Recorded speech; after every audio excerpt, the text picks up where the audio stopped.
Lúcia.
Meus irmãos, vamos dar início à escola bíblica desse domingo, dia do Senhor. Vamos aí com algumas atividades hoje e vamos iniciar lendo a palavra de Deus. Pedir aos irmãos que podem, fiquem em pé e vamos abrir a palavra de Deus no Salmo de número 133. É mais um salmo, Cânticos de Romagem, penúltimo. Vamos estar lendo todo o salmo, que são apenas 3 versículos. Vamos ler todos numa só voz, palavra de Deus. Diz assim a palavra de Deus: ó, como é bom e agradável viverem unidos os irmãos. É como óleo precioso sobre a cabeça, a qual desce para a barba de Arão, e desce para a gola de suas vestes. É como o orvalho de Hermon, que desce sobre os montes de Sião. Ali ordena o Senhor a sua bênção e a vida para sempre. Amém. Amém. Os irmãos podem assentar. Gostaria de chamar aqui o nosso irmão, pastor Amadeu, fazer uma oração. Em especial nesse momento, nós vamos estar agradecendo a Deus pelos nossos jovens. Já existem outras comemorações já agendadas e hoje é o dia do jovem presbiteriano. Então, o nosso pastor vai estar orando também para que Deus abençoe a nossa mocidade. Oremos, irmãos. Santo Deus, amado Pai, Deus Todo-Poderoso, louvado e exaltado seja o Teu nome, Senhor, hoje e para todo sempre. Amém. Nesse dia, Pai, dia do Senhor, o dia que o Senhor Jesus ressuscitou, o dia da feira da alma, o dia que o Senhor escolheu para que venhamos a descansar, te adorar, isso coletivamente. E nesse dia tão especial, pedimos pelos nossos jovens, Pai. Os encoraja, Senhor, a servir na Tua casa, que apesar dos seus estudos, apesar dos seus trabalhos, que eles possam entender que eles têm uma prioridade que é te servir. Ajuda-os, Pai. Se a rotina do seu dia a dia venham a querer atrapalhar o serviço, o andar com o Senhor, que o Senhor, Pai, possa ser com esses jovens, dando entendimento do que é o correto. Obrigado, Senhor. Obrigado por termos jovens aqui na igreja do Cambeba, jovens obedientes, jovens que estão dispostos a ajudar um ao outro, a cuidar um do outro, a estarem juntos. Ajuda o conselho dessa igreja para que venhamos a ter um olhar diferente para esses jovens, com todo cuidado, os preparando para que um dia eles possam ser homem e mulher do seu lar, para que eles possam conduzir os seus lares, para que eles possam ser famílias fortes, e assim seremos uma igreja ainda mais forte. Ajuda, Senhor. Quero te pedir também, Pai, pelos enfermos da nossa casa, tantas pessoas doentes, meu Deus, inclusive internadas. Sê com nossos irmãos, meu Pai. Ajuda, dá saúde, dá cura a cada um, Senhor. E que eles venham para a nossa casa e que um dia possamos estar aqui todos juntos, te cultuando, estudando juntos. Ajuda-nos, Pai. Que esse dia seja um dia de muito aprendizado e que em nossas vidas venhamos a aplicar em nossas vidas aquilo que nós aprenderemos hoje. Nós te oramos, te agradecemos. Em nome de Cristo Jesus, nosso Salvador. Amém.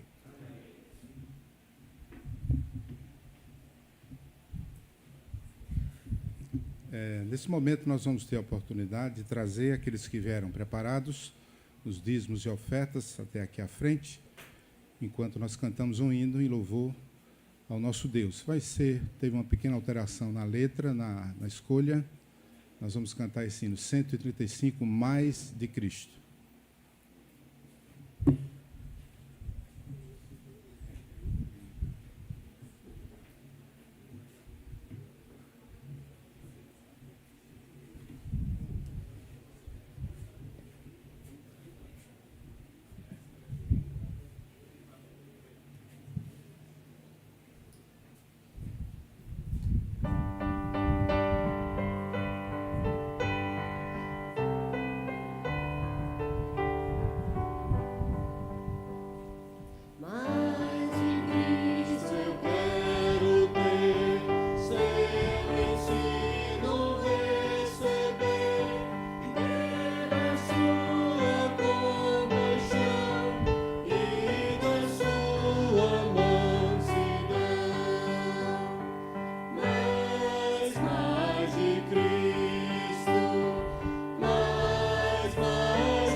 Pai querido e eterno, santificado seja o teu santo nome. Te agradecemos, ó Pai, por estarmos na tua santa casa, no teu dia santo, ó Pai, para honrar e glorificar o teu santo nome.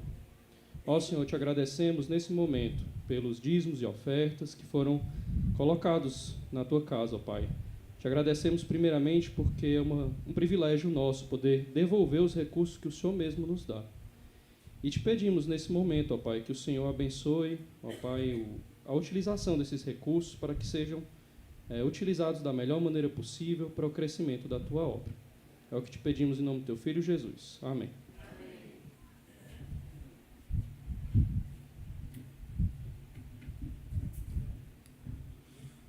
Bom dia, meus irmãos. Um pouquinho antes da palavra pastoral, nós vamos orar pela família do seu Crispim. Um primo do seu Crispim sofreu um acidente, estava ele, a esposa estava grávida e os três faleceram. E nós vamos orar. 22 anos, não é isso? Ele tinha 22 anos. Oremos por esta causa, oremos pelos familiares e peçamos a Deus que use desta situação, quem sabe, para alcançar os seus eleitos ali na família. Vamos orar ao Senhor. Pai querido e amado, nós não entendemos os teus propósitos em tantas coisas difíceis que acontecem nesse mundo caído.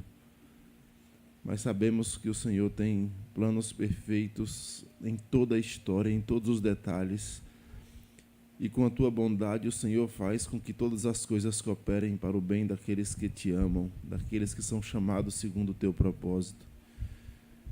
Por isso nós te suplicamos, Pai, misericórdia sobre a família do nosso irmão Crispim, sobre aqueles familiares mais próximos, ó Deus, o pai, irmãos, mãe, tios, primos, todos estes que o cercavam. O Senhor sabe de todas as coisas e pedimos que o Senhor os console.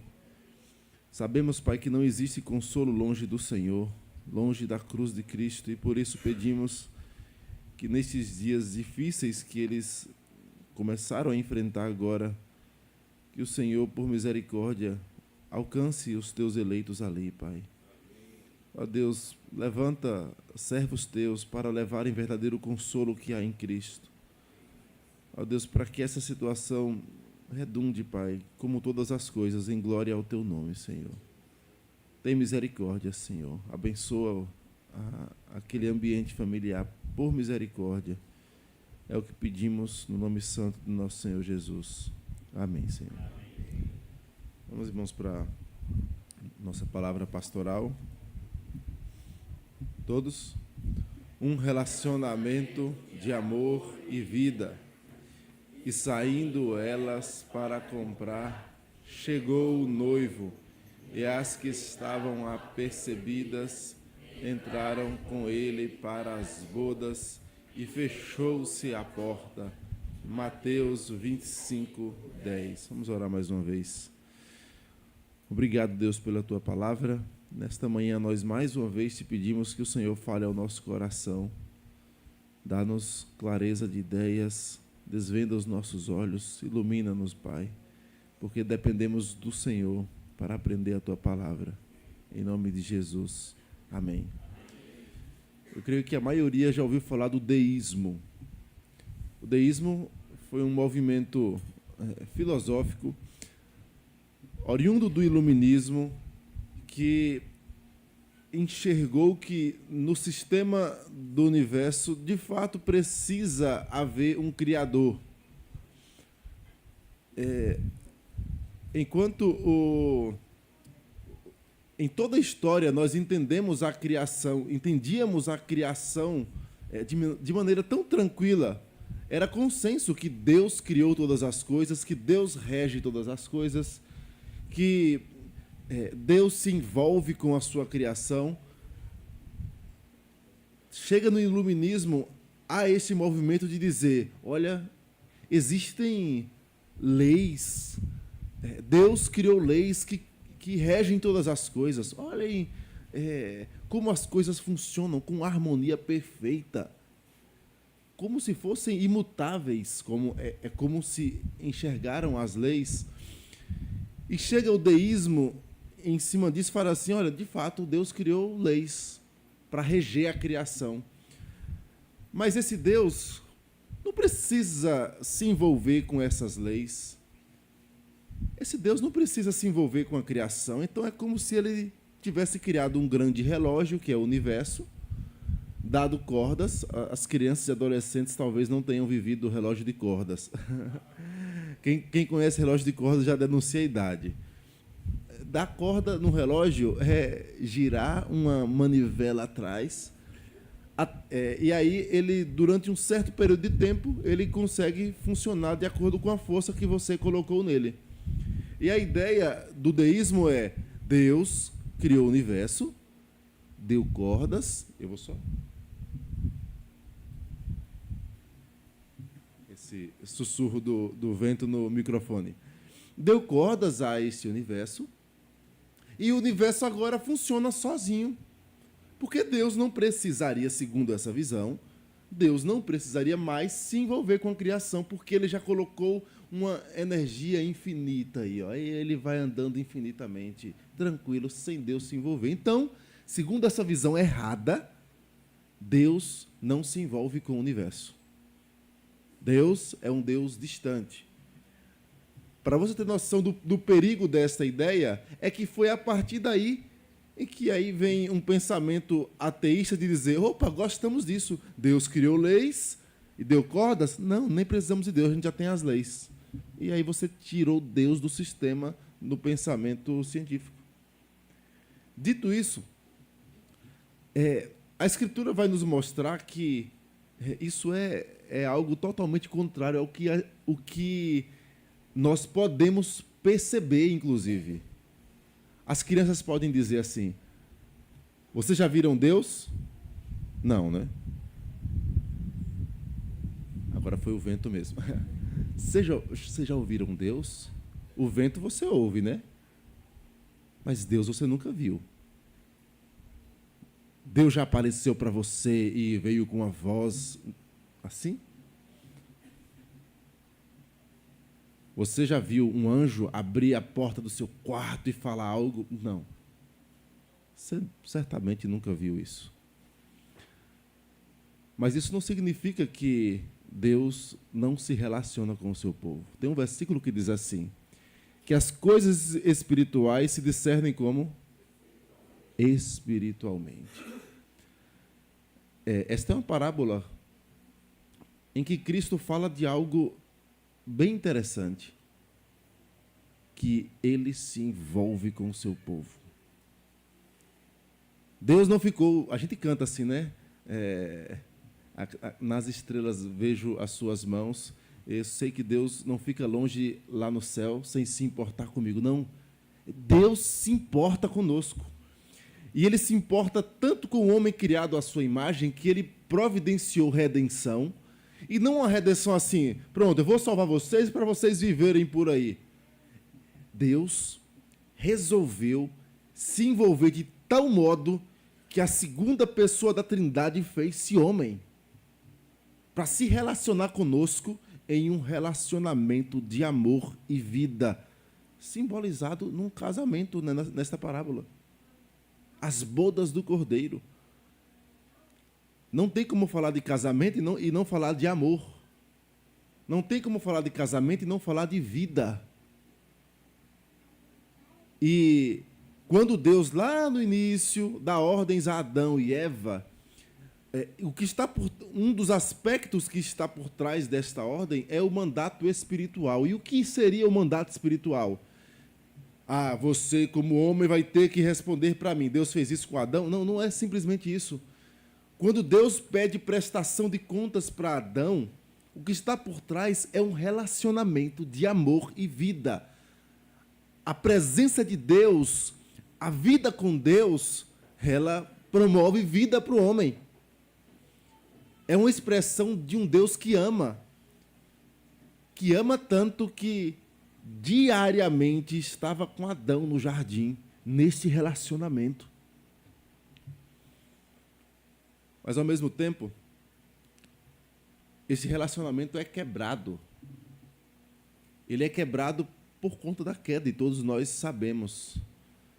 Mas, mais uma vez, nós repetimos, um Deus que ama e promove vida, ele deu ao homem o poder de ser feito seu filho e estreitar os laços de maneira mais forte do que no Éden.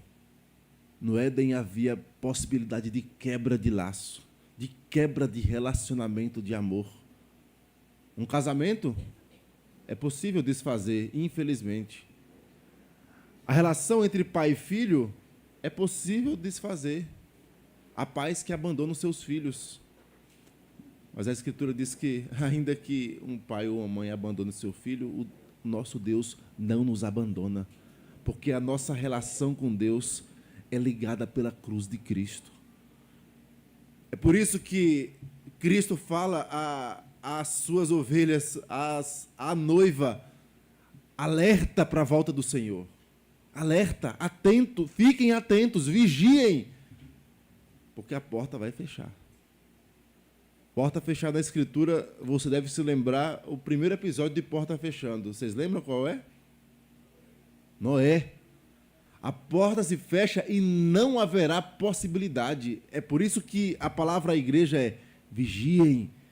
Que oportunidade nós temos de receber do Senhor vida, vida abundante, de ter garantia de um Deus que ama realmente, de um Deus que se relaciona, que está perto, não de um Deus que deu cordas no universo e largou esse universo à toa. Não. Nós temos um Deus que criou, sustenta todas as coisas e mais, Ele desceu até nós, fez-se um de nós. E nele nós podemos desfrutar de um relacionamento de amor e vida. Mandato espiritual restaurado por Cristo. Vamos ler juntos? Um relacionamento de amor e vida. E saindo elas para comprar, chegou o noivo, e as que estavam apercebidas entraram com ele para as bodas, e fechou-se a porta. Mateus 25, 10. Dia glorioso, dia em que entraremos com o noivo para esse relacionamento eterno de amor e vida. Que Deus nos abençoe.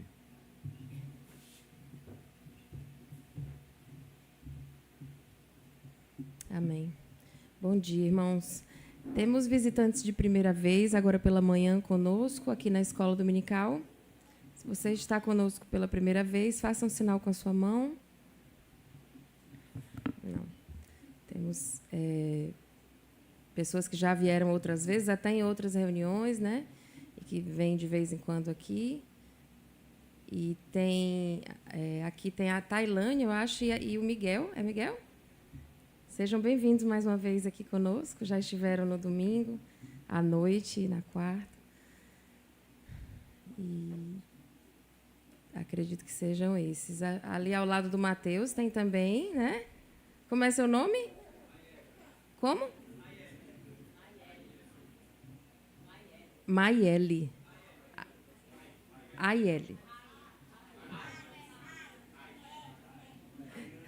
Ai, gente, tá difícil daqui. Raiele, eu acho. Acertei. Tá bom, então. Seja bem-vinda, Raiele, aqui em nosso meio, viu? Isso. Tem aqui chegando conosco, não serão mais visitantes, César e Eva, são os pais da Carol e da Rebeca. Olha aí, fiquem em pé, para que a igreja... Tem muita gente nova já depois que vocês vieram pela última vez, viu? São irmãos queridos, estão chegando lá da Bahia, para fortalecer o nosso time da Bahia aqui na igreja. E vieram para ficar agora, vieram para estabelecer moradia aqui conosco. Deus guiou dessa forma e nós estamos muito contentes com vocês aqui na nossa igreja, viu? Deus os abençoe. Uma alegria mesmo. Temos aniversariantes essa semana. Amanhã é a Bia. Cadê a Bia? Vem, Bibia! Está ali toda faceira ela. No dia 23 tem a Liane, não sei se ela está por aí, a irmã Liane. No dia 23 também a Miriam Sampaio. É em março? Você não foi citada em março? Então vem, né?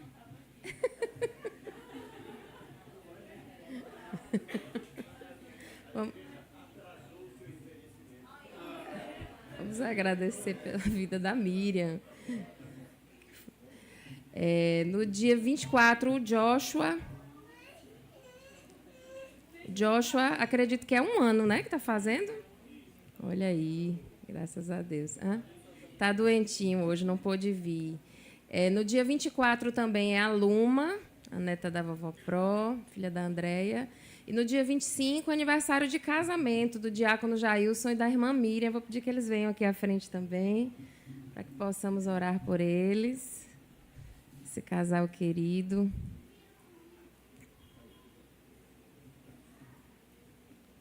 Fazer o teste aqui da memória com ele. Acho que ele já deve ter perguntado cedo hoje. Quantos anos de casamento, Jailson? 22 anos, olha aí, ele sabe. 22. Que bênção, que alegria. Viu? Deus abençoe vocês. Vamos agradecer ao Senhor pela vida da Bibia, dos irmãos queridos, da Miriam, que foi em março, e do Joshua, que está doente, de todo mundo que não pôde vir também. E também, irmãos, estamos celebrando aniversários e agradecendo a Deus, e nasceu mais um pequenininho aqui, filho da nossa igreja também, o Elias, neto do presbítero Almir, da irmã Damares, do presbítero Fernando e da El, que lá nos Estados Unidos, o filhinho da Carol e do Reuel. Nasceu essa madrugada. Então, vamos orar agradecendo a Deus também por isso. Senhor, nosso Deus e Pai, nós te louvamos, ó Pai, porque Tu és um Deus tão maravilhoso, cuida de nós, nos permite estar aqui na Tua casa, Senhor, nesse dia em que podemos mais uma vez Te louvar em família, como corpo de Cristo, Senhor.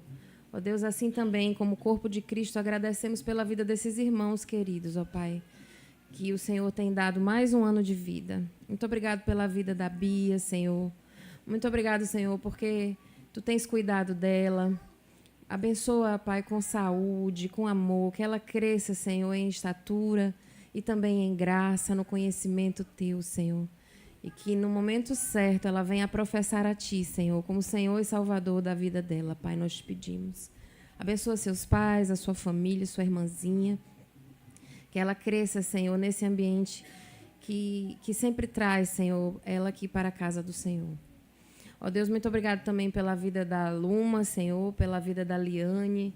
Ó Deus, pela vida da irmã Miriam, que fez aniversário um pouco antes, ó Deus, e também agradecemos a Deus por a vida dessa querida irmã. Abençoa a sua família, abençoa o pequeno Arthur, Guilherme, dá a eles a graça que eles precisam, ó Pai, para seguir a vida adorando e glorificando o Teu nome, Senhor. Abençoa também a pequena Luma, Senhor, lá onde ela estiver, com a sua mãe, sua irmã, com seus avós. Abençoa seu coraçãozinho, ó Deus. Guarda-o em Ti, nós te pedimos, ó Deus. Ó Pai, muito obrigado, Senhor, porque Tu deste mais um ano de casamento, ó Pai, para o irmão Jailson e a irmã Miriam, Senhor. Muito obrigado porque Tu tens sido um Deus que cuida dos Teus, cuida das famílias, ó Pai, que são Tuas.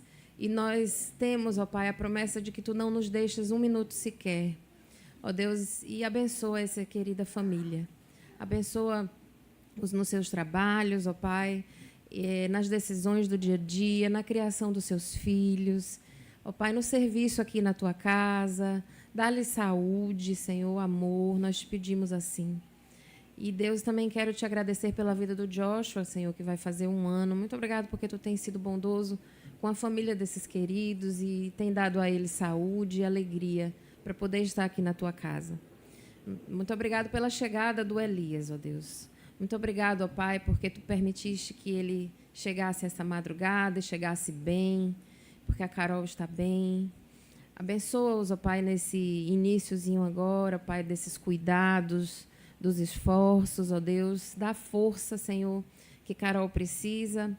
E dá saúde a eles, nós te pedimos, ó Pai. Abençoa também Reuel ali junto com eles, Fernando, Elke, presbítero Almir, Damares, ó Deus. Nós te somos tão gratos, o Rafa também, porque Tu tens sido tão bondoso através do nascimento da vida do Elias aqui também conosco. Muito obrigada, em nome de Cristo Jesus. Amém.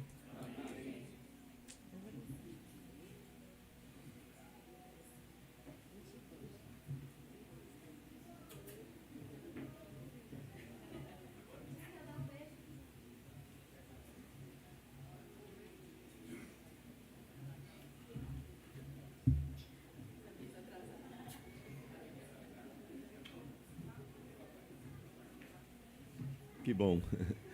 Irmãos queridos, um convite aqui que nos é feito. O PLSE, o nosso presbitério, fará aniversário, comemorará mais um aniversário no dia 18 de outubro. Está longe ainda. Vai ser lá na Igreja Presbiteriana de Aerolândia. As programações já estão sendo preparadas. Então, há um convite aqui a todos que gostam de cantar em coral. Todos que já cantaram e gostam. Então, tem um convite aqui especial para vocês. Os presbíteros Daniel Honorato e Newton estão organizando um coral. E esse coral está se reunindo aos sábados, às 17 horas, para ensaiar lá na Igreja Presbiteriana Cidade dos Funcionários. O local do ensaio. A programação vai ser na Aerolândia. Então, todos são convidados, todos os sábados, às 17 horas. As igrejas que já estão com coristas participando é a Vida Nova, IPCF, Cidades Funcionários, Aerolândia e Aldeota. Não precisa inscrever, pagar taxa, mandar foto, nada. É só chegar lá no dia, procurar os presbíteros responsáveis e se engajar nos ensaios do grande coral do Presbitério Leste do Ceará. Então, toda a igreja, todos os irmãos que gostam, estão convidados. Sim, um aviso importante, irmãos. Nós teremos hoje, logo após a escola dominical, a assembleia. Assembleia onde vamos eleger diáconos para a nossa igreja. 4 dos nossos diáconos estão com um mandato vencendo agora. Então, nós precisamos... então, vamos ter 4 vagas na junta. E foi indicado mais um diácono. Então, nós vamos hoje ter 5 vagas na junta para preenchermos através da eleição. Os nomes foram apresentados pela congregação e o conselho também já indicou os seus candidatos e vai, então, apresentar. Para tirar alguma dúvida, na cédula de votação já tem os nomes, inclusive colocamos as fotos dos candidatos para identificar melhor, se alguém não conhece tão bem, dos candidatos do conselho, e esses que poderão ser votados pela igreja.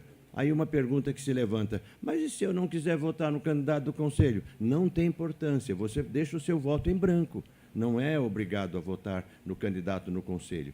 Eu recomendo que você acompanhe o seu conselho, claro que eu recomendo, mas se você não desejar, você não está impedido de participar da eleição. É isso que eu quero dizer, tá bom? Então, o conselho selecionou, estudou, conversou com eles, então teremos 5 candidatos indicados pelo conselho para compor essas vagas da junta diaconal.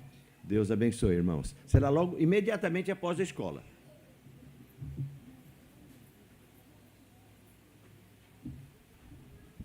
Bom dia, irmãos. Passando aqui no último aviso presencial para lembrar do chá de fraldas da Sofia. Já vai ser no próximo domingo, após a EBD, no formato que temos feito. Então, temos aí uma semana para nos lembrarmos das fraldas, né? Nos programarmos para trazer as fraldas de tamanho M ou G e nos alegrarmos com o Paulo, com a Dorothy, com o Miguel e com o Vitor, com a Sofia aí contando. Bom dia do Senhor para todos.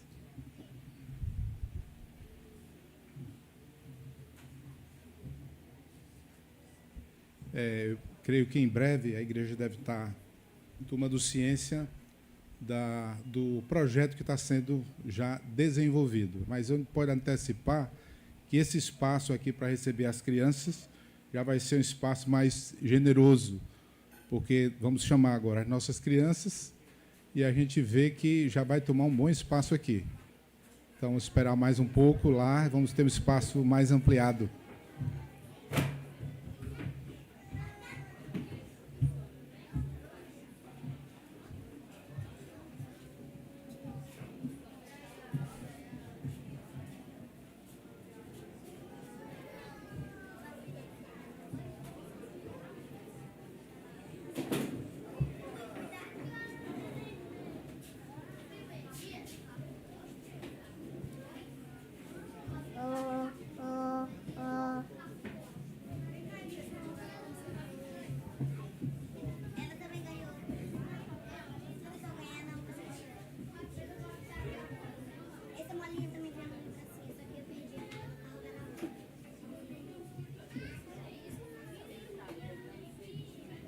Ainda tem criança chegando. Ali a Alice.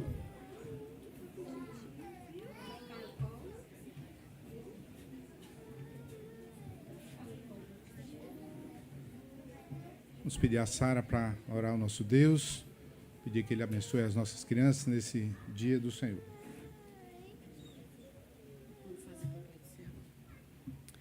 Vamos orar, crianças. Vamos fechar os olhos. Senhor Deus, te louvamos, ó Pai, porque podemos estar na Tua casa no dia do Senhor, dia de nos alegrarmos e celebrarmos, ó Pai, tudo que o Senhor fez por nós e a Tua salvação.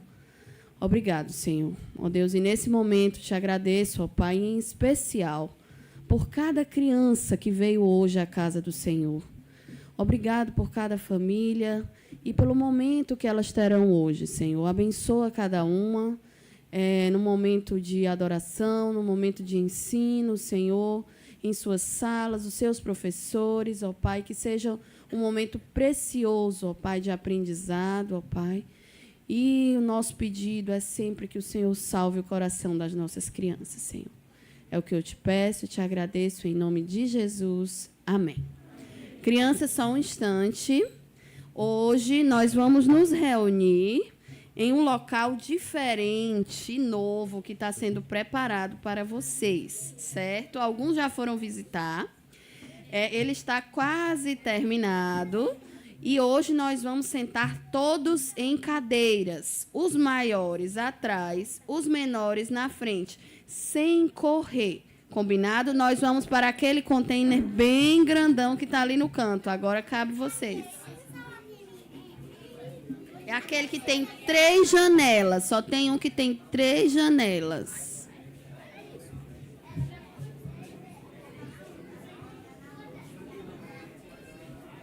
E é com muita alegria que o Departamento Infantil comemora esse momento de estar se reunindo nesse local, né? Deus tem permitido que tenha aumentado o número das nossas crianças e o espaço que a gente tinha estava bem pequeno.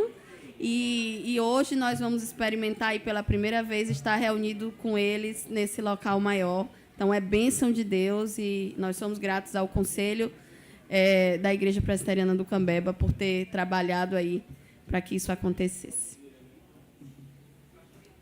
Meus irmãos, vamos ter o nosso intervalo de 10 minutos.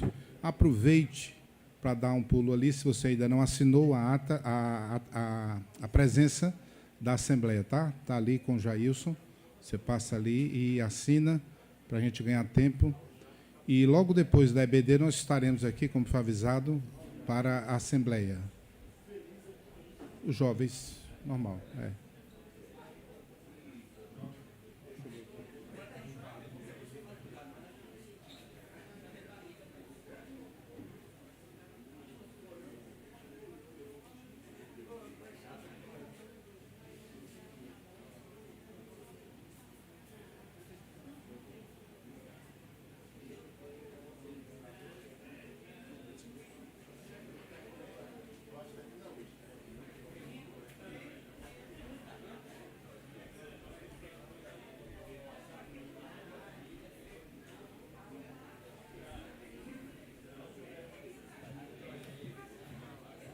Teremos a divisão das classes com os nossos jovens e adolescentes, cada um nas suas classes. Depois nós retomaremos para cá, para a Assembleia.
Meus irmãos, vamos iniciar, 10h45, nosso horário.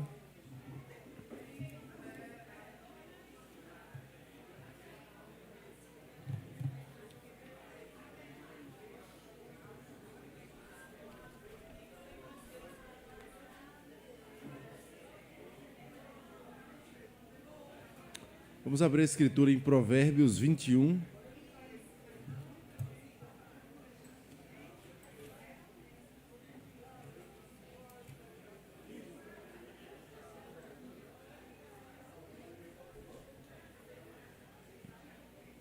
Provérbios 21,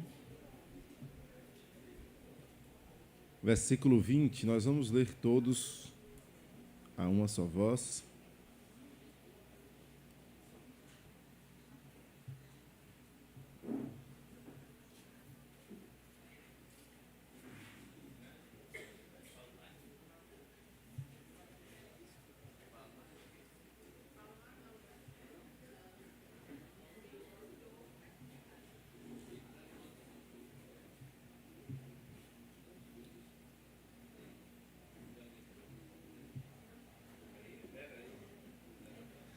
Provérbios 21, 20, todos juntos. Tesouro desejável e azeite há na casa do sábio, mas o homem insensato os desperdiça. Vamos orar ao Senhor. Obrigado, Senhor, pela Tua palavra. Obrigado porque o Senhor nos alimenta, nos repreende, porque o Senhor nos direciona, nos molda conforme o caráter de Cristo, Teu Filho. Muito obrigado, Senhor. Nesta manhã, mais uma vez, te pedimos que o Senhor nos ajude, à medida em que estudamos esses princípios estabelecidos pelo Senhor para o bem da Tua igreja, ó Deus, e pedimos que o Senhor nos ajude, Pai, a praticar a Tua palavra, a vivenciar esses princípios. Sabemos que isto redundará em glória ao Teu nome e será alegria para a nossa alma. Faz isto conosco nesta manhã, no nome santo do nosso Senhor Jesus. Amém, Senhor. Irmãos, eu não vou fazer uma recapitulação da questão da vocação, visto que eu já fiz mais de uma vez, tá bom? Mas nós falamos sobre a questão da tríade que Calvino fala sobre como nós nos comportamos nas nossas relações econômicas.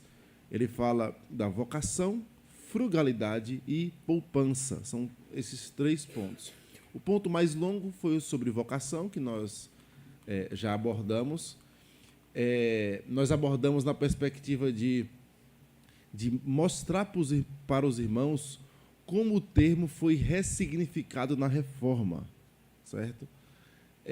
A Reforma olha para a Escritura e vê como o trabalho era enxergado e como ele deve ser enxergado na perspectiva da Escritura. Qual é o significado de vocação segundo a Escritura? E aí nós mostramos que, segundo a Escritura, vocação não é simplesmente o seu emprego. Vocação tem relação com aquilo que Deus te dá a fazer. A vocação não é um sonho. Eu tenho um sonho de fazer tal coisa. Não. Talvez você nunca realize esse sonho. Então, eu não fui vocacionado na vida para fazer. Não.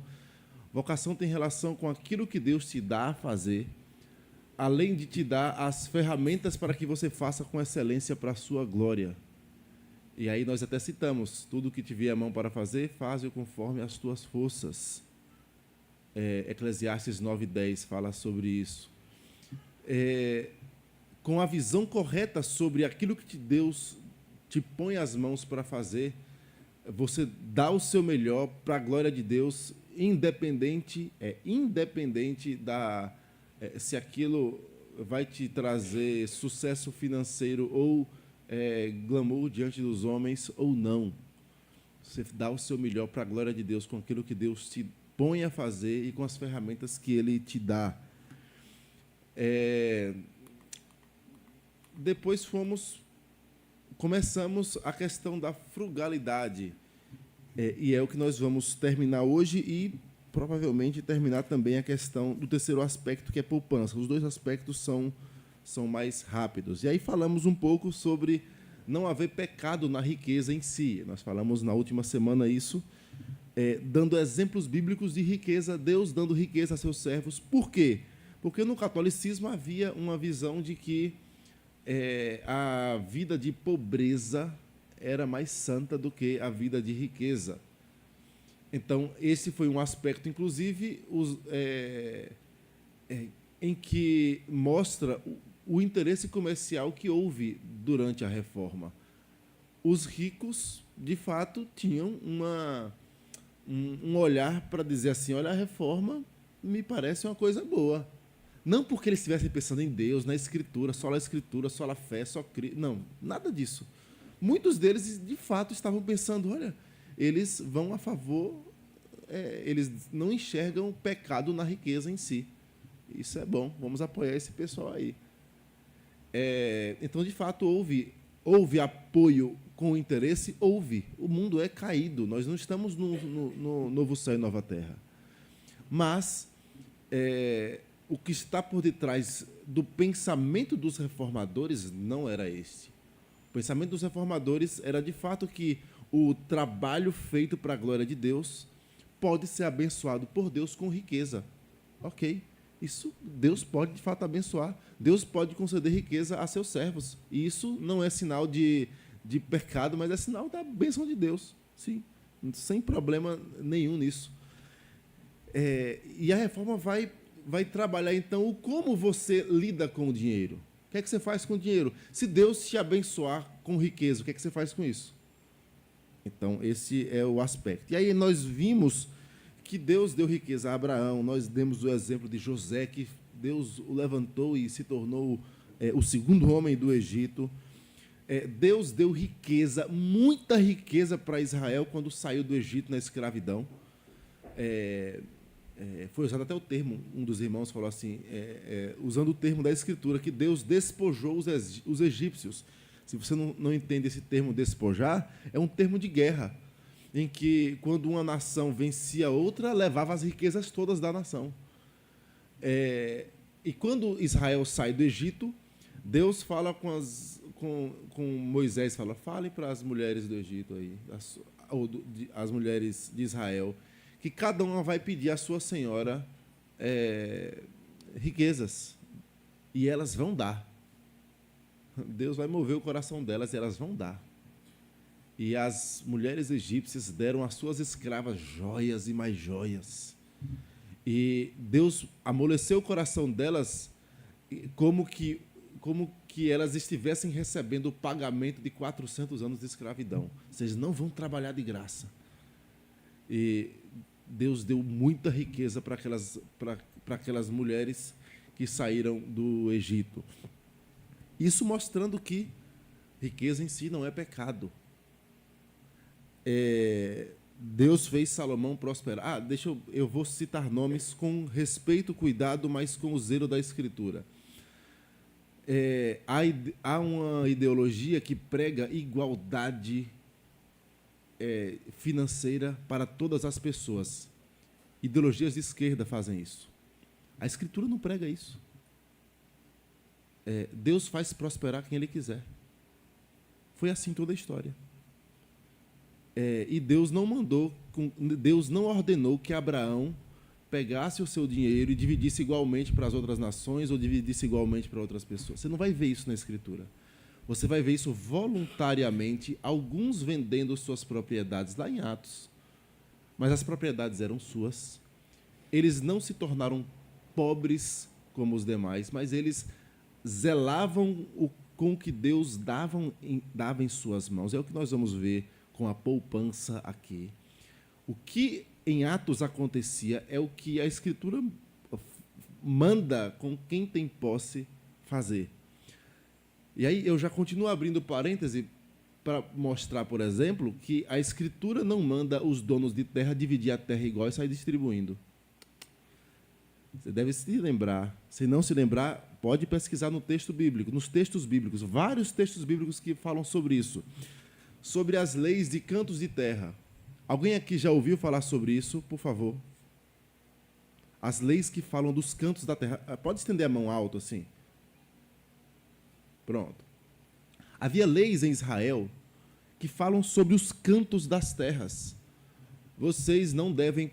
Os donos de terra, eles não deveriam colher nas bordas da terra, nem pegar o que já caiu no chão. Essa do que já caiu, vocês já viram? Quem já viu? Do fruto, é. Eu tenho uma plantação de laranja, está caído no chão, não pegue. Aí faz o quê? Para deixar os bichos comerem? Não. É para que o pobre trabalhe. Ele não recebe de mão beijada. Olha que interessante. O pobre tinha que ir lá na terra, pegar o que está no chão, colher. Então perceba que os princípios da Escritura não falam de o rico desfazendo das suas posses para distribuir igualmente para todos. Igualdade, não fala disso. Porque Deus deu dons a alguns. Resumindo, é possível que, se você pegar e dividir igualmente para todos, daqui a 10, 20 anos vai ter pessoas que se destacam. Por quê? Porque Deus deu sabedoria, Deus deu inteligência a uns mais e a outros menos. Deus vai cobrar cada um segundo o que ele deu. Eu lembro da parábola dos talentos. Então, isso é um princípio equivocado que não condiz com o princípio da Escritura. Mas Deus deu... A quem Deus deu mais inteligência, ele vai cobrar mais para administrar da melhor forma e para abençoar aqueles que são pobres. Ou aqueles que, de fato, têm uma dificuldade na lida com os bens. Dificuldade que eu falo intelectual mesmo. A uns Deus só deu um talento. A outros Deus deu 10. Cada um deve administrar para a glória do Senhor. E como Cristo disse, os pobres sempre vocês vão ter convosco. É porque Cristo gosta da pobreza? Não. É porque, de fato, a queda atingiu e até a volta do Senhor, nós não vamos conseguir redimir a sociedade. Nós vamos trabalhar para mitigar os problemas da queda? Vamos. Vamos fazer de tudo para que que o pobre tenha dignidade? Vamos. Mas saiba, nós não vamos redimir, nós não somos Cristo. Nós não vamos acabar com a pobreza.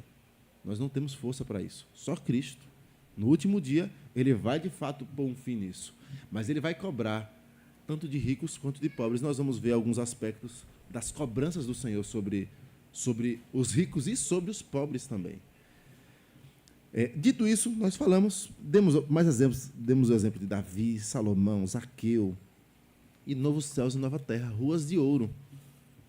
Então, achar que riqueza é pecado, você não vai para o céu não, irmão, porque novo céu e nova terra, a Escritura fala de riqueza. Riqueza como nós jamais vimos aqui. Alguém conhece ruas de ouro? Eu quero conhecer. Mas pensar que riqueza é pecado é não entender que Deus é riquíssimo, Deus é o dono do ouro e da prata, e Deus há de providenciar redenção eterna com as belezas que a riqueza traz. Eu me recordo de um exemplo de um missionário que foi veio trabalhar no Brasil. E, após muitos anos no Brasil, ele chamou um pastor amigo para visitar, passar uns dias com sua família nos Estados Unidos, em uma região bem próspera. Falar de uma região próspera nos Estados Unidos é quase uma redundância, né? Mas ele disse que, chegando lá, ele fez assim: rapaz, eu acho que você deve estar torcendo para se aposentar, para voltar para a sua cidade, né? Porque que negócio é esse? Que beleza. Ele, não, com português bem, com sotaque, não, eu vou morrer no Brasil, lá no meu trabalho missionário. Como é que pode você não vislumbrar isso aqui, não querer voltar para isso aqui? Não, a pátria que eu vislumbro é melhor do que isso aqui. Porque, de fato, nem olhos viram, nem ouvidos ouviram, nem jamais penetrou em coração humano o que Deus tem preparado para aqueles que nele esperam. Voltando para o nosso texto, nós então falamos um pouco sobre como Calvino enxergava a frugalidade. Nós falamos que a frugalidade é a oposição à ostentação. Então, é fácil de você perceber. Ostentação é essa cultura de você viver em prol de exibir, e a frugalidade pense em você não viver em prol de outros. E aí nós vamos trazer os detalhes sobre isso. Falamos que alguns acusavam Calvino de rigor demais em Genebra. Ah, tem rigor demais em Genebra. Isso aqui, essa vida aqui é uma prisão, viver desse jeito. Porque, de fato, viviam em uma sociedade um tanto desestruturada. E falamos que Genebra tinha vários problemas sociais ligados à prostituição, ligados à bebida, à mendicância e tantos problemas que haviam ali, não diferentes de grandes capitais hoje. E acusavam Calvino desse rigor, mas não levavam em conta a situação terrível. E a situação da cidade era terrível, e Calvino não queria viver do luxo de pobres, do imposto de pobres. Porque quem mantinha a igreja ainda estava misturada com o Estado de alguma forma. Calvino vivia do dinheiro que o conselho da cidade fornecia ao salário dos pastores de Genebra. E como é que Calvino iria viver luxando, sendo que a cidade ainda vivia em uma situação difícil? Não era condizente.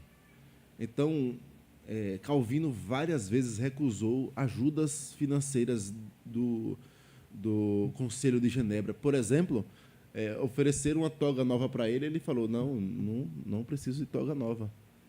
Não que ele fizesse voto, não era um voto de pobreza, é porque não condizia o gasto, sendo que, de fato, a cidade, e às vezes os pastores auxiliares precisavam, e ele falava, não, distribua para eles. Essa era a visão dele, por conta da situação da cidade. Ele queria viver vida coerente. Eu citei o cardeal Sardoleto, que foi visitar, uma comitiva foi visitar Genebra para conhecer o homem mais importante daquele momento da religião protestante. E chegando lá, a casa de Calvino era o quê? Era uma casinha simples, como as casas dos cidadãos comuns. E isso impactava até os bispos e cardeais. Opa! Por quê? Porque os bispos viviam em palácios, os cardeais, fala que em castelos, enquanto o povo vivia uma sociedade pobre, eles se valiam do dinheiro destes para luxar. E Calvino, não, isso é incoerente. Incoerente. E eles se espantavam que o homem mais importante da religião protestante morava numa casa simples e não estava luxando, porque, de fato, era incoerente luxar com o dinheiro alheio. Alheio, veja, o trabalhador é digno do seu salário, a Escritura fala sobre isso. Os ministros são dignos do seu salário, a Escritura deixa claro isso, mas exacerbar em cima da pobreza é o problema. Certo? Fechado esse parêntese. Falamos, então, do 8º mandamento, e citamos o nosso Catecismo Maior de Westminster, e lá no Catecismo fala que uma das obrigações implícitas no 8º mandamento é a frugalidade, como ordem do 8º mandamento. E o 8º mandamento, qual é?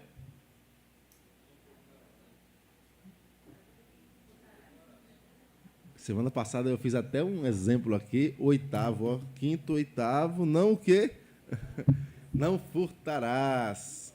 E furtar não é só tomar alguma coisa de alguém. Mencionamos que furtar tem relação com você não dar a alguém aquilo que lhe é devido também. E quando é que eu não dou a alguém aquilo que é devido? Talvez quando eu use aquilo que deveria ser para o próximo. A frugalidade vai falar sobre isso, tá bom? Também. E a reforma vai destacar a vida simples. O que é vida simples? É vida de pobreza? Não é vida de pobreza. Nós vamos falar sobre isso também. E aí nós falamos de como a gente deve fazer uso, então, das coisas desta vida. E aí nós passamos rapidamente o que Calvino responde com essas 4 respostas. Como se deve fazer uso da presente vida e de seus recursos? Só uma curiosidade, quem souber onde foi essa foto aí, ganha um bombom.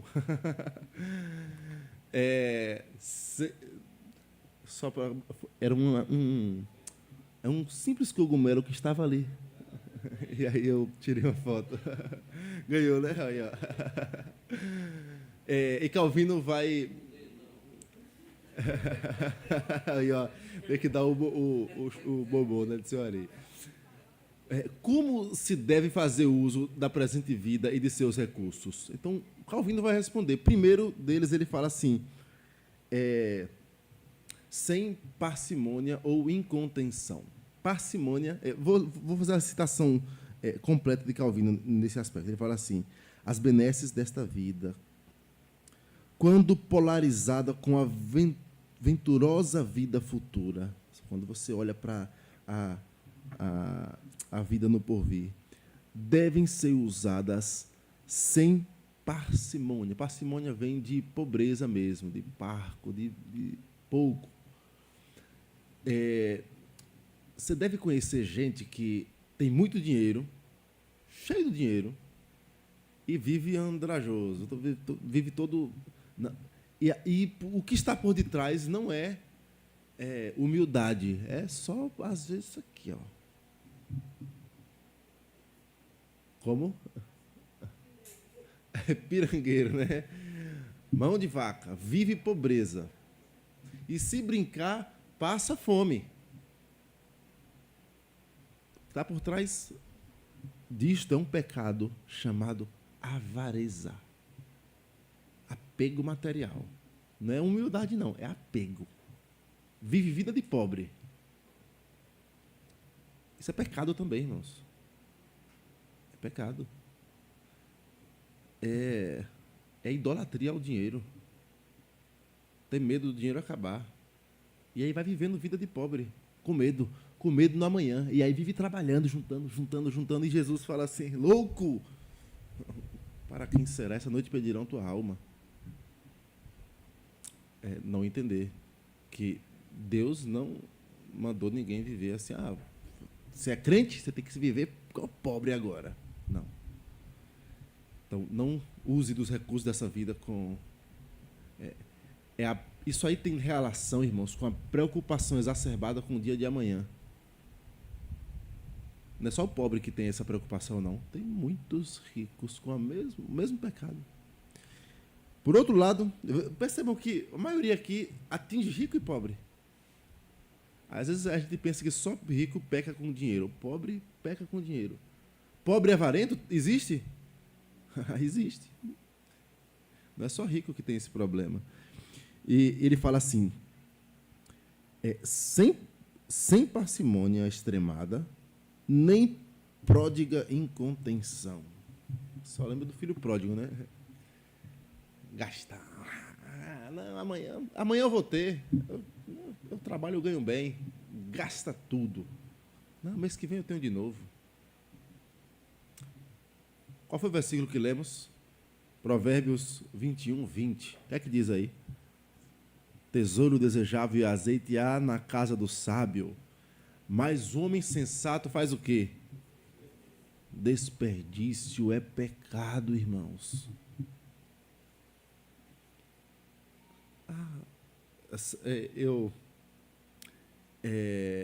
É uma luta, eu não sei se vocês enfrentam a mesma luta. Ou coisa fácil de desperdiçar é pão. É só lá em casa isso, irmãos? Quando mal você vê, embolorou, endureceu. Você fez, rapaz, coisa tão simples, né? Pelos sorrisos aqui, eu sei que não é só lá em casa, viu? Mas lembre-se, desperdício é pecado, sim. Ah, mas é só R$1, eu ganho tanto por mês. Isso aqui é... Não, irmãos, é desperdício. Talvez você comprou demais. Talvez você doou de menos. Não era seu. Furto. Não furtarás. Vamos para o próximo. Eu sei que se a gente parasse aqui para abrir palavra, para começar a discutir exemplos, a gente ia passar o ano todo discutindo esse assunto, porque isso varre a área da vida da gente. Varre todas as áreas.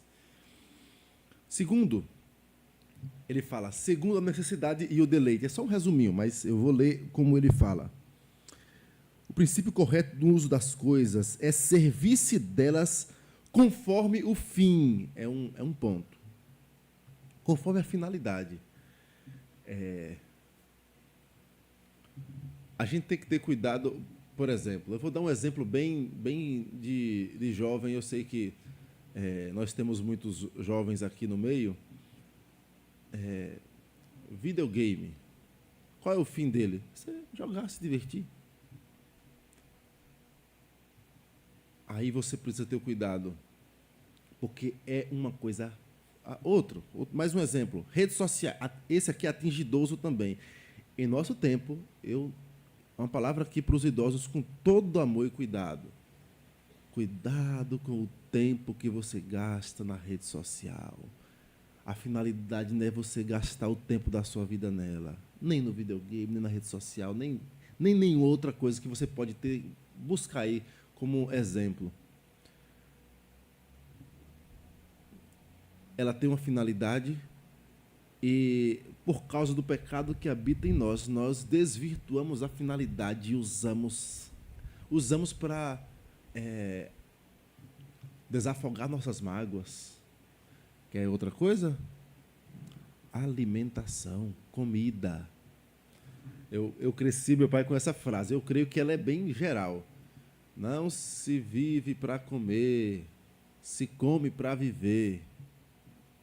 Eu cresci, meu pai, falando isso. Adolescente, na fase de crescimento, chegava a feira, a gente acabava em meia hora. E aí, meu pai, não se vive para comer, se come para viver. Alimentação não é antidepressivo. Alimentação não é anti-estresse. Não é onde você se refugia, não é refúgio. Geladeira não é refúgio. Você usa dos bens segundo o fim delas, conforme o fim, na medida em que se destinam, é o que Calvino vai escrever. A medida, cuidado. O que Calvino está falando? Pecados de vício, de glutonaria, exageros, em todas as áreas. E ele diz ainda, e segundo a necessidade que se tenham. Tem mais ainda, tem mais um ainda. Olha, o exemplo mais claro para mim, segundo a necessidade, é o de alimentação, mas pense em outras áreas também. Trabalho. Às vezes você trabalha para afogar mágoa, para fugir do lar. Está com crise no casamento, arranja mais um serviço. É muito comum isso, irmãos. Não precisa do dinheiro, mas para fugir daquilo, não quer, faz hora extra, enrola no trabalho, fica mais um pouquinho para não chegar em casa. Para chegar cansado e só dormir. Ou chega em casa, não, eu tenho que fazer uma coisa aqui, aí vai lá, não, agora não, eu vou fazer uma coisa. Necessidade nenhuma. Fugindo da coisa. É o uso equivocado das coisas que Deus dá. Dos bens. Ah, não, olha, eu arranjei agora eu vou falar de uma coisa que eu gosto, não faço, mas gostaria de fazer, de um hobby. Ah, eu gostaria de brincar com um avião, que seja, como é o nome? Aeromodelismo. Pronto. Ah, que legal. Mas isso não pode ser o meu refúgio. É lícito, é bênção. Aí, aqueles que fazem voto de pobreza, isso é absurdo gastar um dinheiro com isso. Vamos andar mais um pouquinho sobre isso. Segunda necessidade e o deleite, é a parte final aqui. Ele fala necessidade e deleite que as coisas proporcionam. Meus irmãos, Deus não te deu a vida para você viver como eu vou usar o termo, como um rabugento para ficar lá sentado. Não, tudo é vaidade. Isso é um argumento de quem não conhece a Escritura. Porque quando a Escritura fala que tudo é vaidade, ela está falando disso aqui. Cuidado. Sabe por quê? Porque tudo é passageiro. A palavra vaidade lá é a mesma para vão, mas é a mesma para efêmero, sopro. O vento passou, esse vento já foi. Acabou, não tem mais esse vento. O que vai vir agora é outro vento. Aquele vento já foi, é passageiro. Tudo é passageiro. Então eu tenho que usar as coisas com muita sabedoria. Ele não diz para você não usar as coisas. É para usar com essa consciência. Por quê? Porque com essa consciência você vai ser resguardado de excessos naquilo que você usa. Em tudo.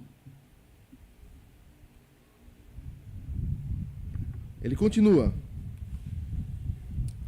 A glória de Deus deve ser alvo quando você usa dos presentes recursos da vida. Usa dos recursos na presente vida. Ele diz assim, eu anotei aqui, não falei. Só mais um aspecto aqui sobre usar a segunda necessidade que você tem, segundo o deleite que essas coisas proporcionam. Isso deve te fazer repensar quando você pensa que tudo é mundano. Não, futebol é coisa mundana, diversão é coisa mundana, shopping é coisa mundana. Meus irmãos, igreja é coisa santa e o restante é mundano. Não, o cristão não tem essa divisão. O cristão, ele é resgatado, eu vou usar o termo assim, de dentro para fora. Porque tudo que ele passa a fazer e nós vimos lá quando falamos sobre vocação, que é uma atividade espiritual. Lutero que resgata, traz essa verdade à tona. Tudo que você faz é espiritual. Desde quando você se assenta no culto com reverência para adorar o Senhor, até quando você vai ao shopping para as compras ou vai comer um fast food. Porque você faz tudo. Aí, para quê? Para a glória de Deus. Tudo que você faz é para a glória de Deus. E aí, ele escreve assim, o uso apropriado das benesses desta vida consiste em que glorifiquem a Deus e lhe seja real ações de graças. Ação de graças.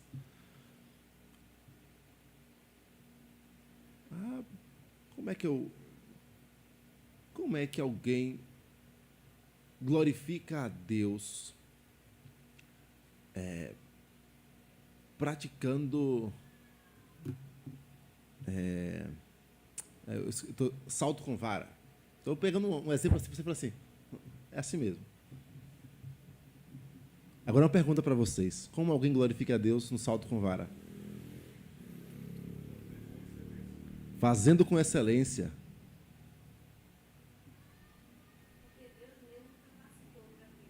Deus mesmo capacitou para aquilo. Como você enxerga, vou dar uma dica para afunilar mais, está tudo certo, viu? Vocês falaram aí. Como você vislumbra a glória de Deus nesse cogumelo que estava ali? Deve ter sido pisado ou arrancado? Porque, normal. O que é que estava ali nele? O que é que tem nele? Se você achar feio, eu achei bonito. Viu? Como? Manifestação de Deus. Em que aspecto? Criação, beleza, estética. Que mais? Tem engenharia aí? Tem tem aspectos de simetria. Se você olhar aí, você vai achar criatividade é uma coisa impressionante. Agora, deixa eu dizer uma coisa. Se Deus veste assim a erva do campo que hoje está e amanhã é pisada, lançada fora, o que é que você enxerga no salto com vara? Rapaz, é impressionante. É impressionante como Deus dotou o homem de características que o Ariano Suassuna diz assim, olha, um pregador de roupas, nem um chimpanzé em 100 anos se der, ele não consegue fazer um pregador de roupas. Ele disse assim, né, quando era vivo, né, ele falava, algumas vezes ele levava nas suas palestras isso. E mesmo ele não sendo pelo menos que eu saiba, mesmo que ele não era um servo de Deus, ele conseguia enxergar a perfeição com que Deus criou o homem. E você enxerga a glória de Deus em muitas coisas. E no karatê, luta, ou algumas outras lutas, existe beleza de quê? Como você enxerga aspectos da glória de Deus ali? Vou dar a dica: força, masculinidade, proteção da família, detalhes que são vistos em coisas que você às vezes não enxerga e que você pode enxergar, isso é mundano. Não. Mas existem coisas que de fato já estão tão contaminadas. Eu dei um exemplo aqui outro dia. Já estão tão contaminadas que de fato você não consegue enxergar o cristão participando. Eu dei exemplo do carnaval. Existe criatividade nos carros alegóricos? Existe beleza em alguns desenhos? Existe. Mas existe muita sensualidade pervertida. Existe muito pecado envolvido. Existe tanto que acaba maculando e tornando ilícito para o crente. Ok. Mas o ponto a glória de Deus, ela tem que ser o alvo no uso das coisas. Isso tem relação com frugalidade. E por último, ele vai fazer um quarto ponto que abre para mais outros 4. Ele fala, observando regras do viver condigno. São palavras do próprio Calvino. Ele fala assim, primeira regra do viver condigno, perspectiva celestial. Ele fala assim, fazer uso de tudo com desprendimento, sem vaidade, nem ostentação, na perspectiva da vida celestial. Meus irmãos, por isso que eu resumi em perspectiva celestial. Eu gosto da citação do reverendo Leandro Lima, e ele tem esse jargão. Ele fala assim, olhar para os céus nos faz olhar diferente para a terra.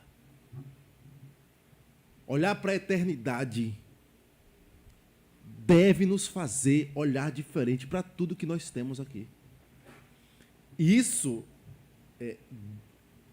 vai nos fazer olhar diferente, sabe para quê?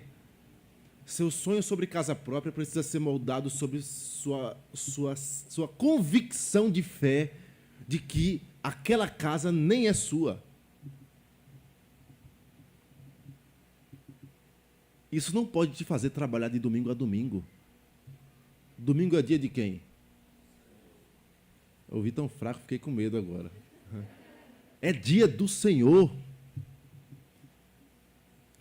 É óbvio que existem exceções. Na Escritura tem exceções.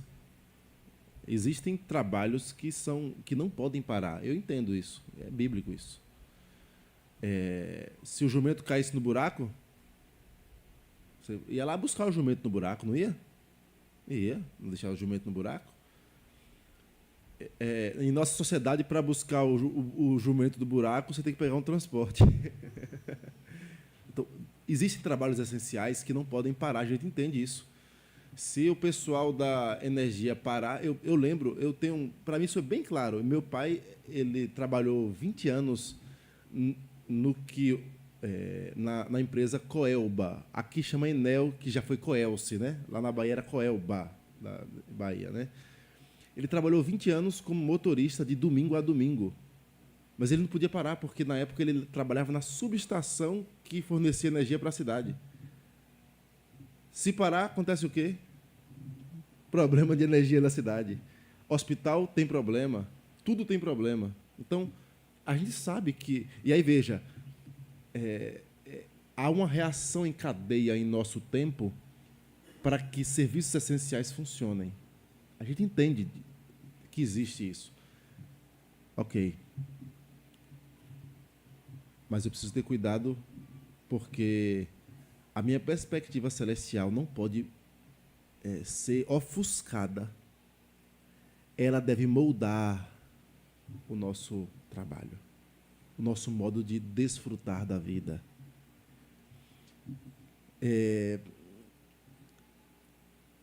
Segunda, eu falei, desprendimento, apego ao dinheiro.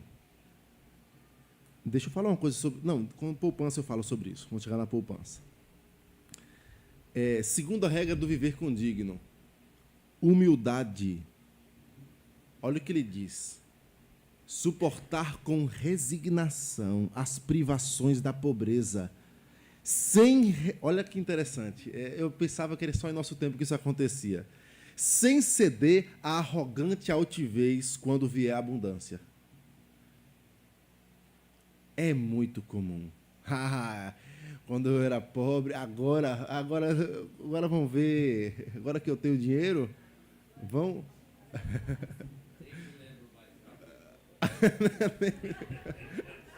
Eu nem me lembro mais que já fui pobre. Meus irmãos, essa é uma tentação antiga. Tem um versículo que, se alguém puder procurar para mim, por favor, eu não lembro onde fica, me ocorreu agora. Ele fala assim: se as vossas riquezas prosperam, não ponhais nela o coração.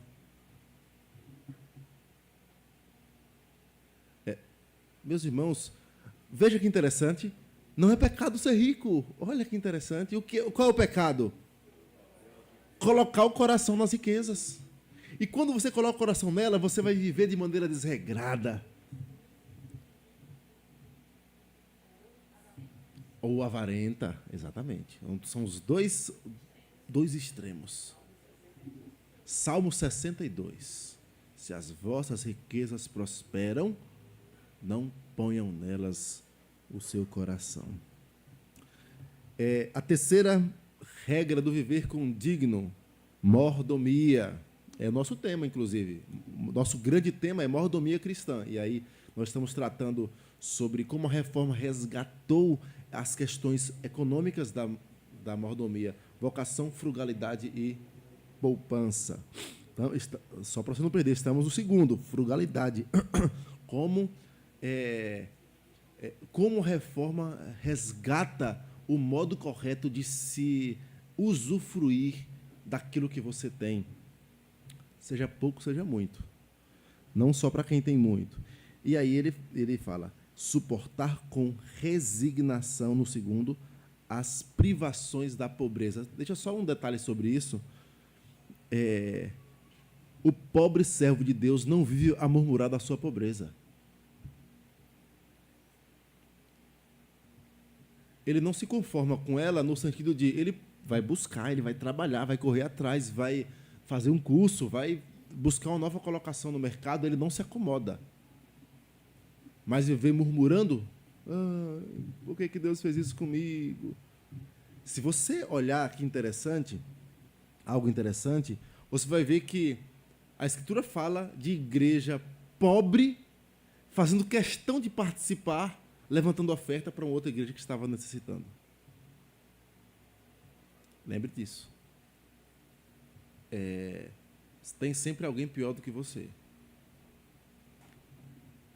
Se na sua casa não vai 100 gramas de nada para o lixo por dia, ou eu falo de resto de comida para o lixo, eu desconheço uma casa que haja 0% de desperdício. Se há desperdício, é porque há possibilidade de você ajudar alguém. É impossível não haver desperdício.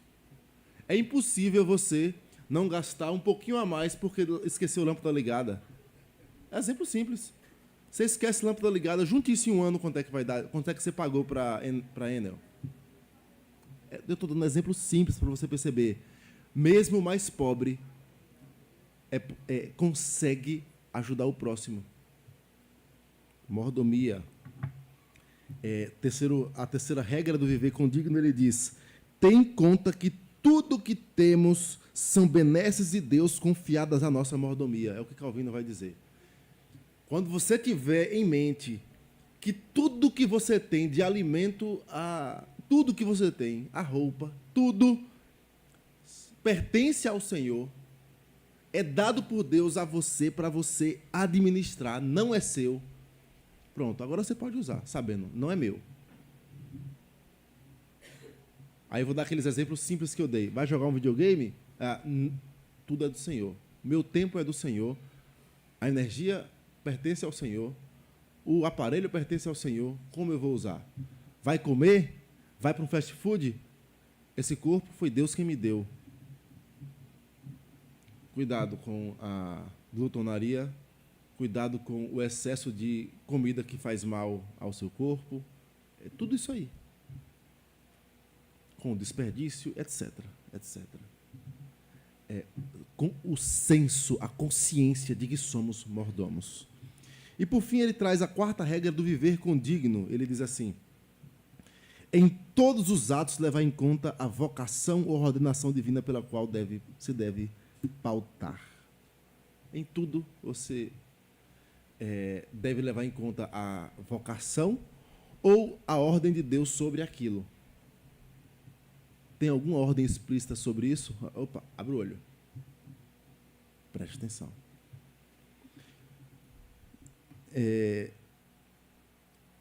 Em Tito, capítulo 1,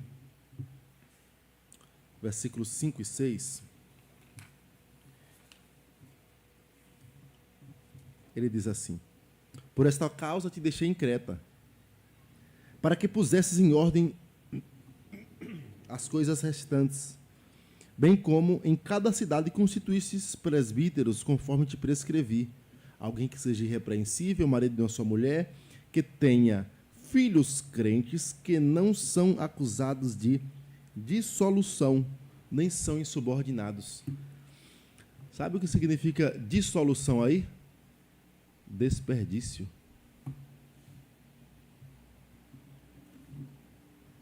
Aqui entra, por exemplo, gente gastona, que vive com ostentação e que não tem sabedoria no uso dos recursos. Perceba como a Escritura é tão atual, porque ela fala do pecado do coração do homem, que é o mesmo, não há nada novo debaixo do sol. O que muda são só as invenções e os nomes que damos a algumas coisas. Mas, no fundo, nós cometemos os mesmos erros, nós temos as mesmas tentações. E carecemos da misericórdia de Deus para usar aquilo que Deus põe em nossas mãos. Eu trago uma citação, para encerrar, do próprio Calvino.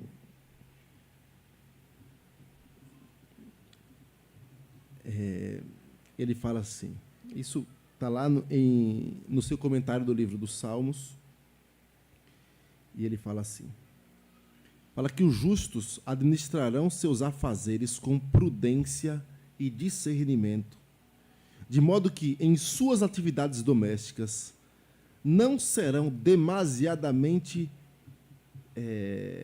perdulários, ou seja, alguém que gasta excessivamente, nem sordidamente parcimoniosos, que vem de parcimônia, de pobreza, nem poupa demais.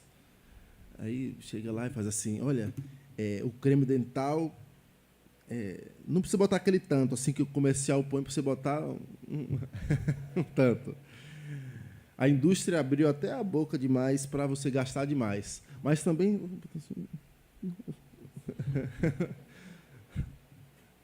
Não, tem que economizar. Nem atinge o fim, olha lá atrás, o fim para o qual a coisa foi destinada, a necessidade dela é o cuidado. E aí ele continua, mas em cada particular da vida se esforçarão por combinar frugalidade com economia, sem dar vazão ao luxo. Vou esbanjar, gastar.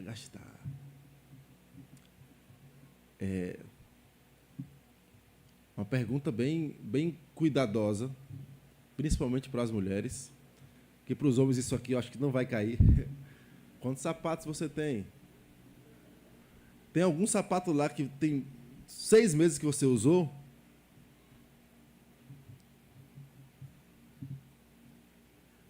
Por que eu falei 6 meses? Eu já ouvi uma... Eu não sei a origem dessa fala, mas eu acho ela muito sensata. Se você não usa uma coisa há 6 meses, provavelmente mais nunca você vai usar.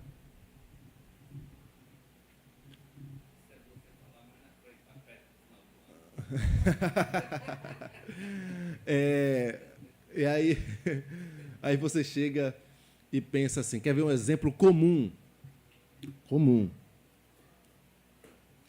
Às vezes guardamos coisas para o segundo filho ou para o terceiro. Irmãos, você vai ter daqui a 2, 3 anos se preocupando com o dia de amanhã.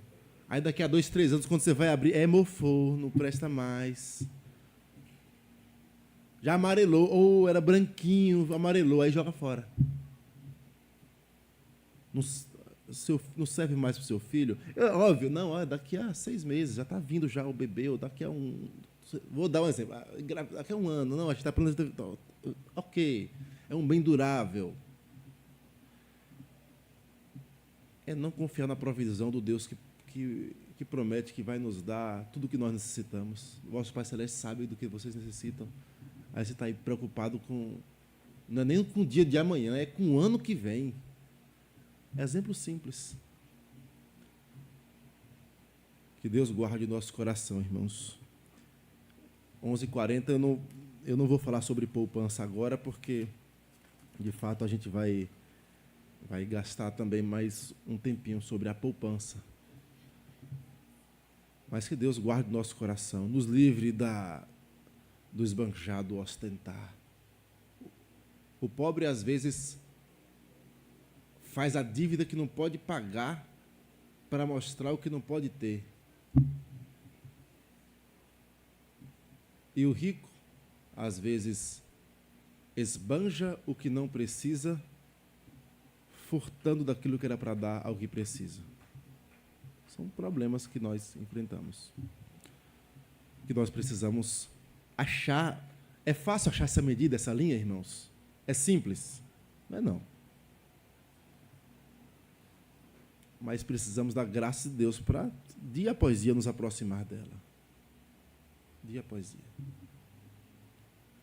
Para a glória do Senhor, para o nosso próprio bem. Que Ele nos abençoe.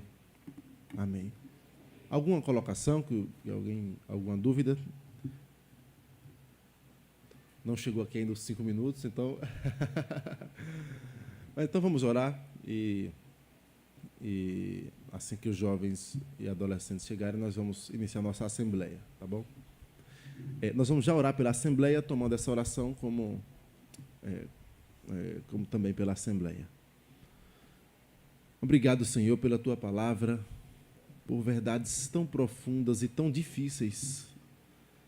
Nós queremos pedir a Tua misericórdia sobre nós. Livra-nos, Pai, da ostentação. Livra-nos do desperdício. Livra-nos da falta de sabedoria ao usar os recursos. Ajuda-nos, Senhor, a ter a visão correta da vida que o Senhor quer de nós. Desfrutando de bens, de riquezas que o Senhor porventura nos dê, mas livra-nos de fechar os nossos olhos para aquele que necessita, Senhor. Tem misericórdia de nós. Nos ajuda, Pai. Precisamos do Senhor. Dá-nos que vivamos para o Teu inteiro agrado, Pai. Pedimos tua bênção também, Pai, pela nossa Assembleia, ó Deus, pela eleição dos oficiais. O Senhor já sabe quem será eleito e pedimos a tua bênção, Pai, sobre cada um deles. Não sabemos a tua vontade, mas temos percebido a tua boa mão sobre nossa igreja e pedimos, continua a nos abençoar, nos ajuda a continuar crescendo, não meramente em número, mas crescendo em unidade, em amor ao próximo, em vida aos teus pés, com santidade. Ó Deus, certamente dia após dia o Senhor acrescentará os que serão salvos para a glória do teu nome. É o que pedimos em nome de Jesus. Amém, Senhor. Amém. Nós vamos ter uns 5, 10 minutinhos, é o tempo. Quem não assinou o livro, aproveita para assinar o livro. Senão, nós podemos ter esse tempo de confraternização, enquanto a sala dos jovens e dos adolescentes se encerra e aí a gente dá início à nossa assembleia. Deus nos abençoe.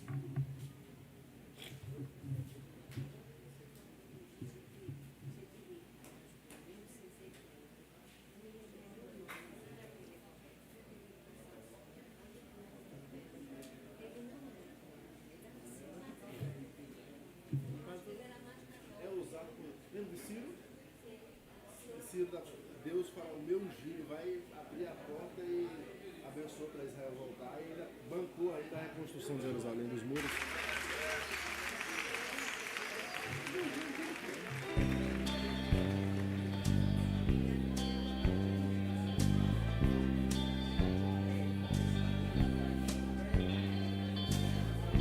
Conheci o mundo mar e com ele seus ardis, me arrastei no lamaçal.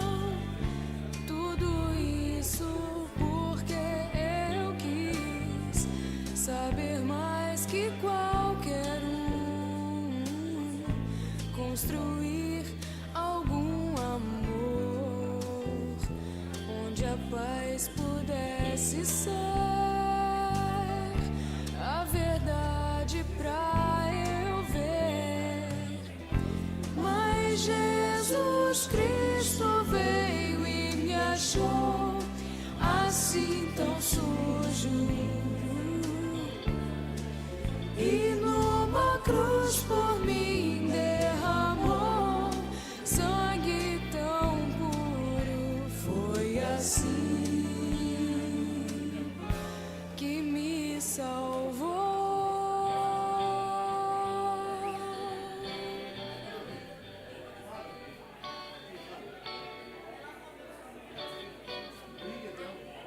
Realmente não conheço sua vida. O que